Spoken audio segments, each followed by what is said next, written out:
দেখো একটা নতুন কোশ্চেন এসছে এখানে, এই কোশ্চেনটা আমরা কিভাবে করব।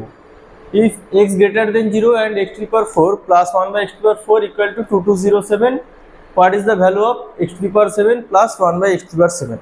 এই ম্যাথসগুলো এখন প্রচুর আসছে, ঠিক আছে, সে এসএসসি হোক, ব্যাংকিং হোক, সিজিএল হোক, কিংবা হচ্ছে এমনি রেলওয়ে হোক, যে কোনো এক্সামে এই কোশ্চেনটা প্রচুরবার আমরা দেখেছি। তাহলে এটা ইজিলি ভাবে আমরা কিভাবে শর্টকাট উপায়ে করতে পারবো। দেখো তাহলে কি করব, দেখো এখানে দেওয়া আছে কি এক্স টু দি পাওয়ার 4 দেওয়া আছে, ঠিক আছে।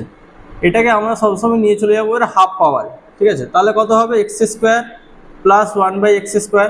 তাহলে দেখো এটা হাফ পাওয়ারে চলে এলো। তাহলে প্রসেসটা কি, এটা রুট হয়ে যাবে,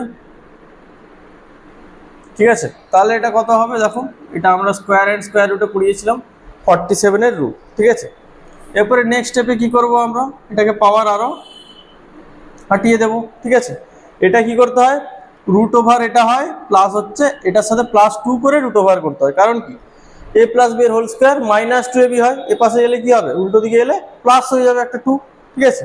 তার জন্য এটা +2 হবে, তাহলে কত 49। তাহলে 49-এর রুট মানে কত হবে, এটা 7 হচ্ছে, ঠিক আছে। এরপরে দেখো তাহলে আমার কত চাই, x to the power 7 plus 1 by x to the power 7, এই ভ্যালুটা চাই, ঠিক আছে। এই ভ্যালুটা আমরা কিভাবে বের করব, এটার একটা একদম অ্যামেজিং শর্ট ট্রিক্সটা কি হবে, এইগুলো যখন দেখবে, এই যে এইখানে যখন 7 ভ্যালুটা পেয়ে গেছি, আমার যে ইউনিট ডিজিটটা সেটাও কিন্তু 7 হবে। সেটা কি, ইউনিট ডিজিট। আমাকে এটাই মনে রাখতে হবে যে যখন আমরা লাস্ট ডিজিটটা পেয়ে যাব, ইউনিট ডিজিটটা 7 হবে। এখানে যেই পাওয়ার থাকবে আমরা দেখবো সেই পাওয়ারের ডিজিটটা হবে। তার মানে দেখো এখানে অ্যান্সারে কোথায় ইউনিট ডিজিট 7 আছে, এই দেখো option B is the correct answer, ঠিক আছে। চলো